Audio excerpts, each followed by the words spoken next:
بسم اللہ الرحمن الرحیم۔ تفسیر ہدایت القرآن جلد 1 سورۃ البقرہ صفحہ نمبر 321۔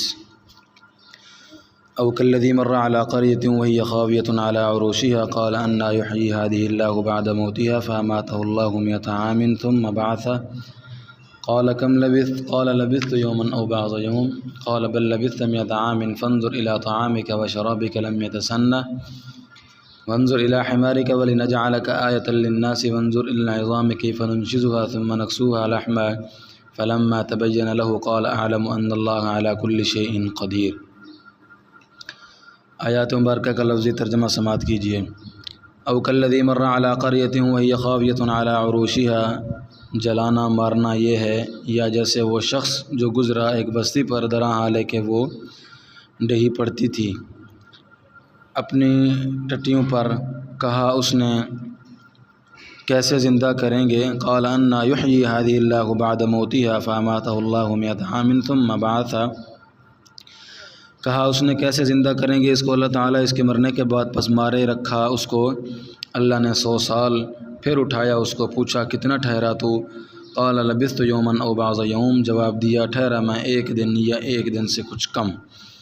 قال بل لبثت 100 عام فانظر الى طعامك وشرابك لم يتسنه، فرمایا بلکہ ٹھہرا تو 100 سال، پس دیکھ تو تیرے کھانے کو اور تیرے پینے کو نہیں بدلا ہے، اور دیکھ تو وانظر الى حمارك ولنجعلك آية للناس وانظر الى العظام كيف ننشزها ثم نكسوها لحما، اور دیکھ تو تیرے گدھے کو تاکہ بنائیں ہم تجھے لوگوں کے لیے نشانی، اور دیکھ تو ہڈیوں کو ابھارتے ہیں ہم ان کو، پھر پہناتے ہیں ان کو گوشت۔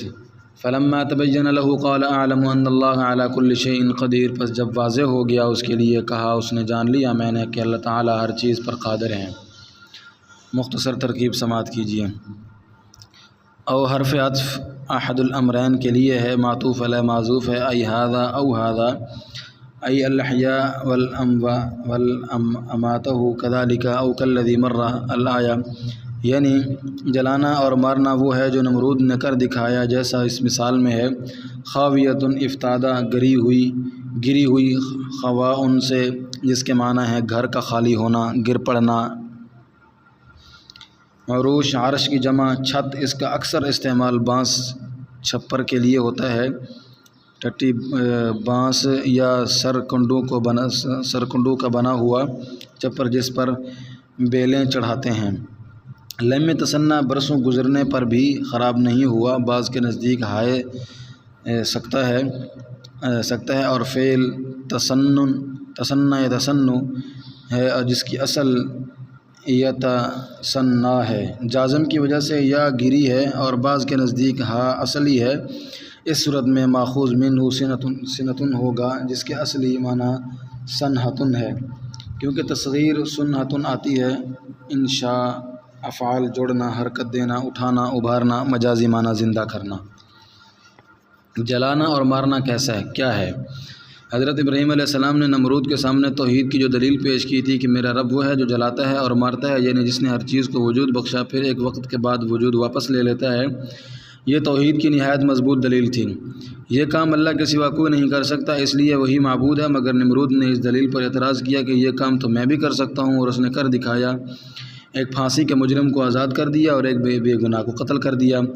حضرت ابراہیم علیہ السلام نے نمرود کے اس بوگس اعتراض کا جواب نہیں دیا بلکہ دلیل بدل دی، جس سے وہ ہکا بکا رہ گیا۔ یہاں کوئی خیال کر سکتا ہے کہ شاید پہلی دلیل کمزور ہوگی، اس لیے ابراہیم علیہ السلام نے دلیل بدل دی۔ اس لیے اللہ پاک کلام آگے بڑھاتے ہیں اور ایک مثال بیان فرماتے ہیں۔ اس سے معلوم ہوگا کہ مارنا جلانا وہ نہیں جو نمرود نے کر دکھایا، بلکہ مارنا جلانا وہ ہے جو اس واقعہ میں ہے۔ واقعہ: اللہ کا ایک نیک بندہ ایسی بستی سے گزرا جو ویران پڑی تھی، مکانات چھتوں سمیت مٹی کا ڈھیر ہو گئے تھے۔ اس نے دل میں سوچا کہ یہ ویران بستی کس طرح دوبارہ آباد ہوگی، بظاہر آباد ہونے کے آثار نظر نہیں آ رہے۔ وہ یہ سوچتے سوچتے آگے بڑھے، آگے ایک جگہ سستانے کے لیے گدھے سے اترے اور سو گئے۔ اللہ نے ان کی روح قبض کر لی، ٹفن پاس رکھا رہا اور گدھا بھوکا پیاسا مر گیا۔ 100 سال بعد اللہ نے ان کو زندہ کیا، اس عرصہ میں وہ شہر آباد ہو گیا تھا۔ اللہ نے اس سے پوچھا تم کتنی دیر یہاں ٹھہرے؟ وہ دن چڑھے لیٹے تھے اور دن ڈھلے اٹھے، اس لیے جواب دیا دن بھر یا اس سے بھی کم۔ اللہ نے فرمایا تم یہاں 100 سال ٹھہرے ہو اور دیکھو تمہارا ٹفن ویسا ہی ہے اور گدھا مر چکا ہے، کھانا جلدی بگڑ جاتا ہے ویسا ہی ہے، اور گدھا 20 سال زندہ رہتا ہے اور مر چکا ہے۔ اب دیکھو ہم اس کو تمہارے سامنے زندہ کرتے ہیں تاکہ تم احیاء موتا کے چشم دید گواہ بنو۔ دیکھتے رہو ہڈیاں کس طرح ترکیب پاتی ہیں، پھر ان پر کس طرح گوشت چڑھتا ہے۔ دیکھتے دیکھتے گدھا زندہ ہو گیا اور اپنی بولی بولا۔ تب اس بندے نے کہا مجھے علم الیقین تو حاصل تھا، اب عین الیقین حاصل ہو گیا کہ اللہ تعالیٰ ہر چیز پر قادر ہے، یعنی آنکھوں سے دیکھ لیا اللہ تعالیٰ مارتے جلاتے ہیں۔ یہ ہے مارنا جلانا، نہ وہ جو نمرود نے کر دکھایا۔ سوال: یہ حضرت کون تھے اور وہ بستی کون سی تھی اور یہ کس زمانہ کا واقعہ ہے؟ جواب: یہ باتیں قرآن کریم نے بیان نہیں کی اور کوئی مستند روایت بھی ایسی نہیں ہے جس کے ذریعے یقینی طور پر ان باتوں کا تعین کیا جا سکے۔ قرآن کوئی تاریخی کتاب نہیں، وہ پند و مواضع کی کتاب ہے اور نصیحت پذیری کے لیے ان چیزوں کی تعین کی ضرورت نہیں۔ قرآن کریم کا مقصد ان کے بغیر بھی حاصل ہے۔ آیت پاک: جلانا مارنا وہ ہے یہ جیسے ایک شخص ایک بستی پر گزرا جو اپنی چھتوں پر ڈھی پڑی تھی، اس نے سوچا اللہ تعالیٰ اس کو ویران ہو جانے کے بعد کس طرح آباد کریں گے، بس اللہ تعالیٰ نے اس کو 100 سال تک مارے رکھا۔ پھر اس کو اٹھایا، پوچھا کتنا ٹھہرے؟ جواب دیا 1 دن یا اس سے بھی کم۔ فرمایا نہیں بلکہ تم 100 سال تک ٹھہرے ہو۔ اب دیکھو اپنے کھان پان کو وہ نہیں بدلا اور اپنے گدھے کو دیکھو وہ مر گیا، ہم اس کو تمہاری آنکھوں کے سامنے زندہ کرتے ہیں اور ہم تمہیں لوگوں کے لیے ایک چشمدید نشانی بنائیں، اور ہڈیوں کو دیکھو ہم ان کو کیسے جوڑتے ہیں، پھر ان کو گوشت پہناتے ہیں۔ پس جب مردے کا زندہ ہونا واضح ہو گیا اس نے کہا میں نے مشاہدہ سے جان لیا کہ اللہ تعالیٰ ہر چیز پر پوری قدرت رکھنے والے ہیں۔ بسم اللہ الرحمن الرحیم۔ وَإِذْ قَالَ إِبْرَاهِيمُ رَبِّ أَرِنِي كَيْفَ تُحْيِي الْمَوْتَىٰ قَالَ أَوَلَمْ تُؤْمِنْ قَالَ بَلَىٰ وَلَٰكِن لِيَطْمَئِنَّ قَلْبِي قَالَ فَخُذْ 4 مِنَ الطَّيْرِ فَصُرْهُنَّ إِلَيْكَ ثُمَّ اجْعَلْ عَلَىٰ كُلِّ جَبَلٍ مِّنْهُنَّ جُزْءًا ثُمَّ ادْعُهُنَّ يَأْتِينَكَ سَعْيًا وَاعْلَمْ أَنَّ اللَّهَ عَزِيزٌ حَكِيمٌ۔ آیات مبارکہ کا لفظی ترجمہ سماعت کیجیے۔ وَإِذْ قَالَ إِبْرَاهِيمُ رَبِّ أَرِنِي كَيْفَ تُحْيِي الْمَوْتَىٰ، اور یاد کرو جب کہا ابراہیم نے اے میرے رب دکھلا مجھے کیسے زندہ کریں گے آپ مردوں کو۔ قَالَ أَوَلَمْ تُؤْمِنْ قَالَ بَلَىٰ وَلَٰكِن لِيَطْمَئِنَّ قَلْبِي، پوچھا کیا اور نہیں یقین آیا تجھے؟ جواب دیا کیوں نہیں لیکن تسکین پائے میرا دل۔ قَالَ فَخُذْ 4 مِنَ الطَّيْرِ فَصُرْهُنَّ إِلَيْكَ ثُمَّ اجْعَلْ عَلَىٰ كُلِّ جَبَلٍ مِّنْهُنَّ جُزْءًا ثُمَّ ادْعُهُنَّ يَأْتِينَكَ سَعْيًا۔ فرمایا بس لے 4 پرندے پھر ہلا لے، مانوس کر لے ان کو اپنے سے، پھر گردن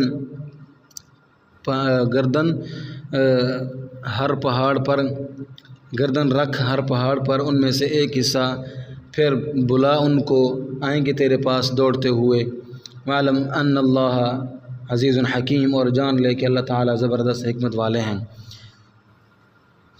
سر امر حاضر سارا نون زا سوارن الشیء الیکا، جھکانا نزدیک کرنا، ہلانا، ہننا ضمیر جمع مؤنث غائب۔ ابراہیم علیہ السلام نے نمرود سے جو بات کہی تھی وہ ان کی آنکھوں کی دیکھی حقیقت تھی۔ جاننا چاہیے کہ یہ دنیا چونکہ امتحان کی جگہ ہے اس لیے یہاں اصل قیمت ایمان بالغیب کی ہے۔ انسان سے مطلوب یہ ہے کہ وہ پس پردہ جو حقیقتیں ہیں ان کو آنکھوں سے دیکھے بغیر دلائل کی بنیاد پر مان لے۔ البتہ انبیاء کرام علیہم السلام کا معاملہ عام لوگوں سے مختلف ہے۔ اللہ تعالیٰ ان کو غیب کی بعض چیزیں دکھا دیتے ہیں تاکہ وہ علی وجہ البصیرت لوگوں کو ان چیزوں کی دعوت دیں۔ جیسے حضرت موسیٰ علیہ السلام سے ہم کلامی کا معاملہ ایک پیغمبر کو گدھا زندہ کر کے دکھانا اور نبی صلی اللہ علیہ وسلم کو معراج میں عجائب قدرت دکھانا سورۃ الاسراء کی پہلی آیت میں ہے لِنُرِيَهُ مِنْ آیاتنا، تاکہ ہم ان کو اپنی کچھ نشانیاں دکھائیں۔ عالم بالا کی سیر کرائی، آسمانوں کے احوال سے واقف کیا، جنت و جہنم کا مشاہدہ کرایا اور ان گنت عجائب قدرت دکھائے تاکہ آپ اپنی امت کو دوسری دنیا کا آنکھوں دیکھا حال بتائیں اور آپ کا بیان صرف شنیدہ نہ ہو بلکہ دیدہ ہو۔ اسی حضرت ابراہیم علیہ السلام کو اللہ تعالیٰ نے آسمانوں اور زمین کی سلطنت دکھلا دی تاکہ وہ اہل یقین میں سے ہوں۔ سورۃ الانعام کی آیت 75 میں ہے وَكَذَلِكَ نُرِي إِبْرَاهِيمَ مَلَكُوتَ السَّمَاوَاتِ وَالْأَرْضِ وَلِيَكُونَ مِنَ الْمُوقِنِينَ، یعنی آسمانوں اور زمین کی یہ وسیع حکومت جو ہر شخص ہر وقت دیکھتا ہے، حضرت ابراہیم علیہ السلام کو اس کے رموز اور اسرار بتا دیے تاکہ کائنات ارضی و سماوی سے وہ توحید اور اللہ کی ربوبیت پر استدلال کرے۔ اسی سلسلہ کا یہ واقعہ بھی ہے کہ آپ نے درخواست کی پروردگار مجھے دکھائیے کہ آپ مردوں کو کس طرح زندہ کریں گے۔ پوچھا کیا تمہیں یقین نہیں؟ عرض کیا یقین کیوں نہیں، میرا مقصد تسکین قلب کرنا ہے، کیونکہ آنکھوں سے دیکھنے کی بات ہی کچھ اور ہوتی ہے، اس سے نہ صرف طمانینت قلبی حاصل ہوتی ہے بلکہ میں دوسروں سے بھی کہہ سکتا ہوں کہ میں جو کچھ کہہ رہا ہوں میں آنکھوں سے دیکھ رہا ہوں۔ خیر، اللہ نے فرمایا کوئی بھی 4 پرندے لو اور ان کو اپنے سے مانوس کر لو تاکہ وہ آواز دینے پر دوڑے آئیں، پھر ان کو ذبح کر کے قیمہ بنا لو اور 4 پہاڑوں پر 4 حصے رکھو، پھر درمیان میں کھڑے ہو کر ایک ایک کو آواز دو، چاروں تمہارے پاس دوڑے آئیں گے، اور جان لو کہ اللہ کی قدرت کامل ہے، وہ ہر ایک کو مردہ زندہ کر کے مشاہدہ کرا سکتے ہیں، مگر ان کی حکمت کا تقاضا یہ ہے کہ ہر ایک کو یہ مشاہدہ نہ کرایا جائے۔ آیت کریمہ یاد کرو جب ابراہیم نے عرض کیا اے میرے پروردگار مجھے دکھلائیں آپ مردوں کو کس طرح زندہ کریں گے، پوچھا کیا آپ کو یقین نہیں؟ جواب دیا کیوں نہیں، لیکن تاکہ میرا دل تسکین پائے۔ فرمایا تو لیں آپ 4 پرندے، پھر ان کو اپنے سے مانوس کر لیں، پھر ہر پہاڑ پر ان کا ایک حصہ رکھیں، پھر ان کو بلائیں، وہ آپ کے پاس دوڑتے ہوئے آئیں گے، اور جان لیں کہ اللہ تعالیٰ زبردست بڑے حکمت والے ہیں۔ فائدہ یہ مشاہدہ غالباً نمرود کے سامنے بات رکھنے سے پہلے کا ہے، پس دلیل دیدہ تھی، اس میں کوئی کمزوری نہیں تھی، مگر کوڑ مغز کے ساتھ جھک کون کرے، اس لیے ابراہیم علیہ السلام نے دلیل بدل دی۔ فائدہ نمبر 2، بخاری شریف کی حدیث میں ہے ابراہیم علیہ السلام سے شک کے زیادہ حقدار ہیں، یعنی علم الیقین کو حق الیقین بنانے کی خواہش ہر مومن کی ہوتی ہے، پس ایسی درخواست کرنے میں کوئی حرج نہیں۔ بسم اللہ الرحمن الرحیم، مثل الذین ينفقون اموالهم فی سبیل اللہ کمثل حبة انبتت 7 سنابل فی کل سنبلة 100 حبة واللہ یضاعف لمن یشاء واللہ واسع علیم۔ الذين ينفقون أموالهم في سبيل الله ثم لا يتبعون ما أنفقوا منا ولا أذى لهم أجرهم عند ربهم ولا خوف عليهم ولا هم يحزنون قول معروف ومغفرة خير من صدقة يتبعها أذى والله غني حليم۔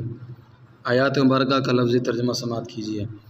مثل الذين ينفقون أموالهم في سبيل الله كمثل حبة أنبتت 7 سنابل في كل سنبلة 100 حبة والله يضاعف لمن يشاء۔ ان لوگوں کی حالت جو خرچ کرتے ہیں اپنے مال اللہ کے راستے میں، جیسے حالت ایک دانے کی اگائی اس نے 7 بالی، ہر بال میں 100 دانے ہیں، اور اللہ تعالیٰ 2 چند کریں گے جس کے لیے چاہیں۔ واللہ واسع علیم، اور اللہ تعالیٰ گنجائش والے خوب جاننے والے ہیں۔ الذين ينفقون اموالهم في سبيل الله ثم لا يتبعون ما انفقوا منا ولا اذى لهم اجرهم عند ربهم ولا خوف عليهم ولا هم يحزنون۔ جو لوگ خرچ کرتے ہیں اپنے مال اللہ کے راستے میں، پھر نہیں پیچھے لاتے اپنے خرچ کرنے کے احسان کو، اور نہ تکلیف دہی کو، ان کے لیے ان کا ثواب ہے ان کے پروردگار کے پاس، اور نہیں ہے کوئی ڈر ان پر، اور نہ غمگین ہوں گے۔ مناسب بات کہنا، غمگین ہوں گے۔ قول معروف ومغفرۃ خیر من صدقۃ یتبعها اذى واللہ غنی حلیم۔ مناسب بات کہنا اور معذرت چاہنا بہتر ہے ایسی خیرات سے جس کے پیچھے آئے تکلیف دہی، اور اللہ تعالیٰ بے نیاز بردبار ہیں۔ جہاد میں خرچ کرنے کا تفصیلی تذکرہ۔ ربط آیت 243 سے جہاد کا بیان شروع ہوا ہے، اور بات یہاں سے شروع کی تھی کہ موت سے بچا نہیں جا سکتا، وہ تو مضبوط قلعوں میں بھی آئے گی۔ پھر اس کے بعد کی 2 آیتوں میں جہاد میں جان اور مال خرچ کرنے کا اجمالی تذکرہ تھا۔ پھر آیت 246 سے بنی اسرائیل کے واقعہ کے ضمن میں جہاد کا تفصیلی تذکرہ شروع ہوا۔ پھر آیت 252 سے کلام کا رخ رسالت، قیامت اور توحید کی طرف مڑ گیا۔ یہ بیان آیت 260 پر پورا ہو گیا۔ اب ان آیات میں جہاد کے لیے خرچ کرنے کا تفصیلی بیان ہے، پھر انفاق خاص کے بعد انفاق عام صدقہ خیرات کا بیان آئے گا۔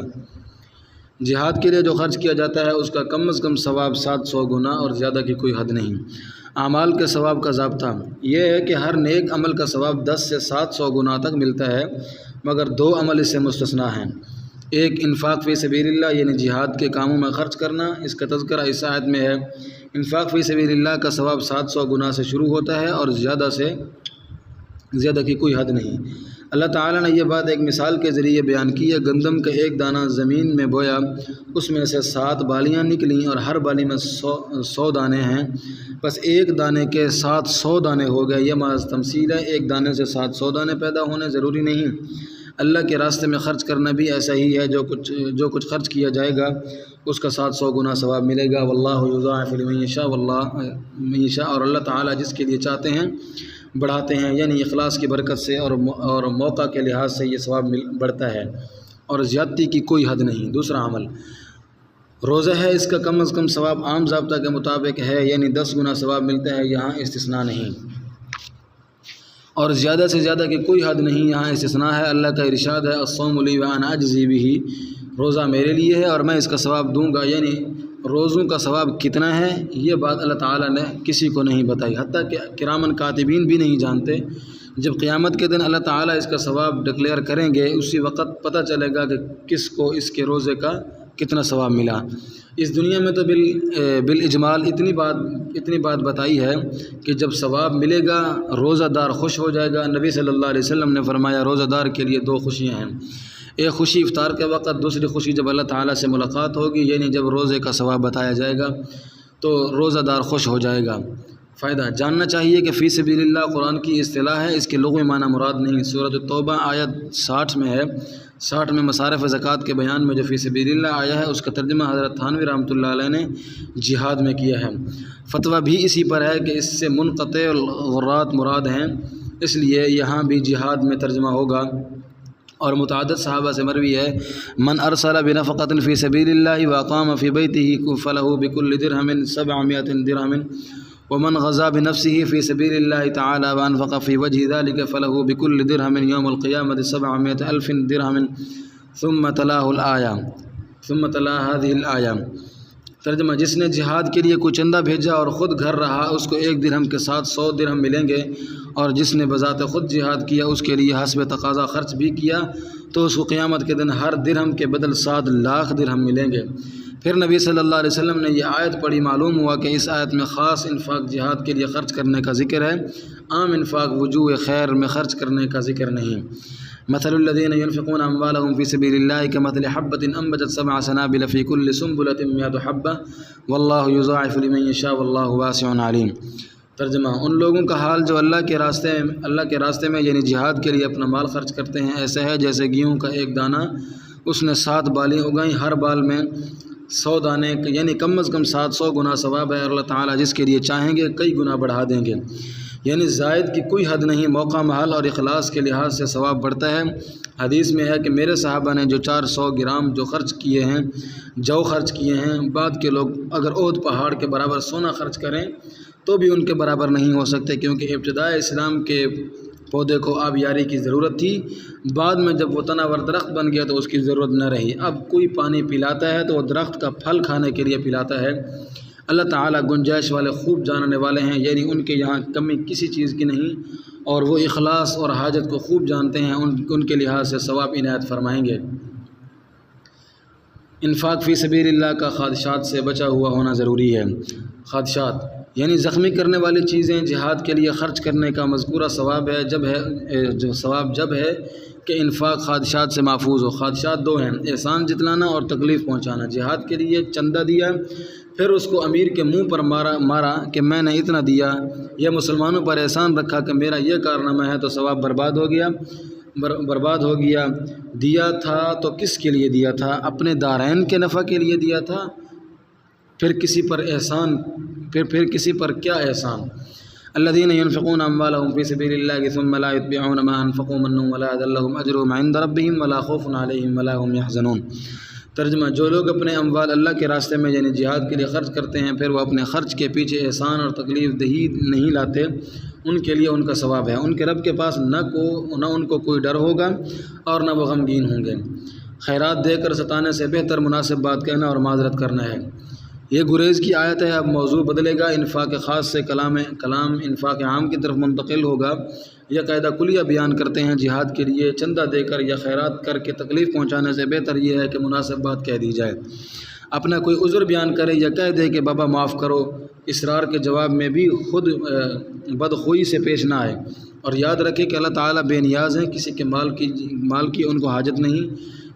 جو چندہ دیتا ہے یا خیرات کرتا ہے اور اپنے نفع کے لیے کرتا ہے، اللہ تعالیٰ حلیم و بردبار ہیں، اظہار آسانی پر فوراً گرفت نہیں کرتے۔ قول معروف ومغفرۃ خیر من صدقۃ یتبعها اذی واللہ غنی حلیم۔ ترجمہ مناسب بات کہنا اور معذرت چاہنا ایسی خیرات سے بہتر ہے جس کے پیچھے اظہار آسانی آئے، اور اللہ تعالیٰ بے نیاز بردبار ہیں۔ واللہ اعلم بالصواب۔